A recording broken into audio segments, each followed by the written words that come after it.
ராவணனின் அறிவுறுத்தலின்படி கும்பகர்ணனை விரைவாக எழுப்ப அசுர படையினர் அவரது வீட்டிற்கு விரைந்தனர். கும்பகர்ணன் படுத்திருந்த குகைக்குள் நுழைந்த சில அசுரர்கள் அந்த ராட்சதர் சத்தமாக கர்ஜித்தபோது புயலில் அடிபட்டது போல் வெளியே ஓடினர்.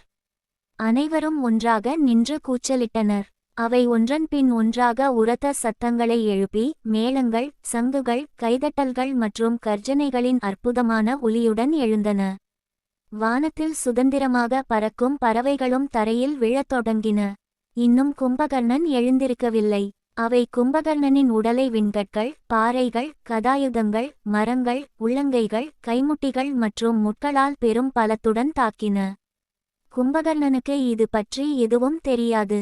அசுரர்கள் கோபமடைந்தனர். அவர்கள் அந்த மலை போன்ற உடலில் ஏறி நடனமாடினர். அவர்கள் உடலில் இருந்து முடிகளை பறிக்கத் தொடங்கினர். நூற்றுக்கணக்கான பானைகளில் தண்ணீரை கொண்டு வந்து கும்பகர்ணனின் கன்னங்களில் ஊற்றினர். ஆனால் கும்பகர்ணன் ஒரு துளி கூட அசையவில்லை. அவர்கள் 1000 உயர் பதவியில் இருந்த கஜவீரர்களை அழைத்து வந்து அவற்றை அவன் உடலில் சுற்றி ஓடத் தொடங்கினர். ஏதோ தன்னை தொட்டது போல் உணர்ந்த அரக்கத் தலைவன் மெதுவாக தூங்கிவிட்டான்.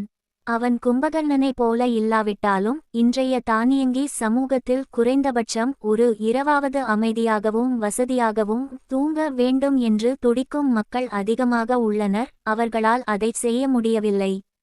தூக்கம் தொடர்பான மிகப்பெரிய பிரச்சினை தூக்கமின்மை. நள்ளிரவில் கூட கண்களை மூட முடியவில்லை என்று புகார் கூறுபவர்களின் எண்ணிக்கை அதிகரித்து வருகிறது.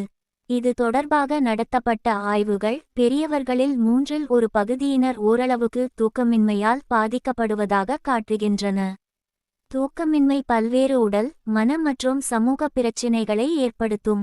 தூக்கமின்மை அனைவருக்கும் ஒரே மாதிரியாக இருக்கிறதா? இல்லவே இல்லை. சிலர் படுத்தவுடன் தூங்குவதில் சிரமப்படுகிறார்கள். அவர்கள் படுக்கையில் புரண்டு தூக்கம் வரும் வரை காத்திருக்கிறார்கள். மற்றவர்கள் படுத்தவுடன் தூங்கிவிடுகிறார்கள். ஆனால் அவர்கள் பெரும்பாலும் இடையில் எழுந்திருப்பார்கள். அதனால் அவர்களுக்கு தொடர்ச்சியான தூக்கம் வருவதில்லை.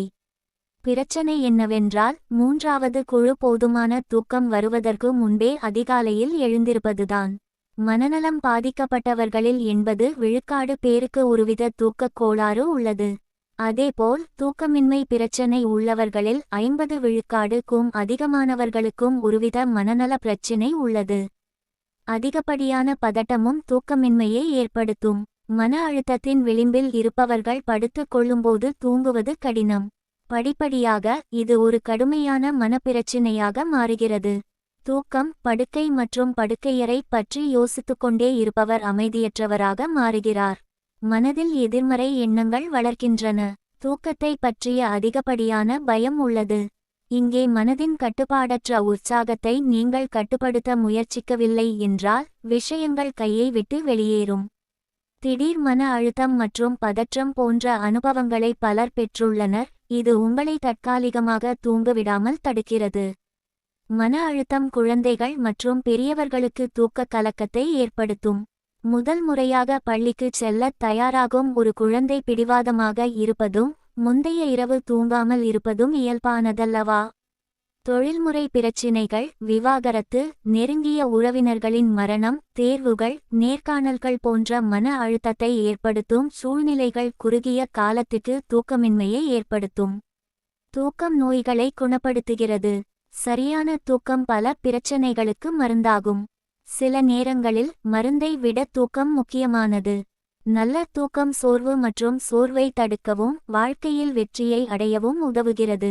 பெரும்பாலும் நோய் குணமாகிவிட்டாலும் உடல்நல பிரச்சினைகளுடன் வரும் தூக்கமின்மையை தீர்க்க முடியாது என்பதால் எந்த குறையும் இல்லை என்று நோயாளிகள் புகார் கூறுகின்றனர்.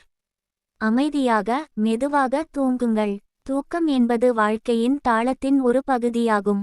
இது ஒரு நபரின் அன்றாட வழக்கத்துடனும் உயிரியல் கடிகாரத்தின் செயல்பாடுகளுடனும் பிரிக்க முடியாத வகையில் இணைக்கப்பட்டுள்ளது.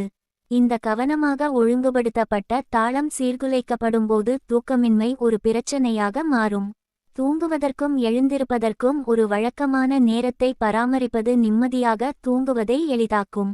ஞாயிற்றுக்கிழமை என்று நினைத்து திடீரென்று உங்கள் தூக்க முறைகளை மாற்றினால், சிறிது நேரம் தூங்குவோம் அல்லது இரவு நேர தொலைக்காட்சி நிகழ்ச்சியை பார்ப்போம், நீங்கள் நினைத்த அளவுக்கு தூக்கம் வராமல் போகலாம்.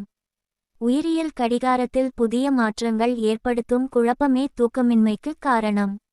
கியரில் இருக்கும் காரை நிறுத்துவதற்கு முன் வேகத்தை குறைப்பது போல படுக்கைக்கு செல்வதற்கு முன் ஒரு ஆயத்த கட்டம் இருக்க வேண்டும்.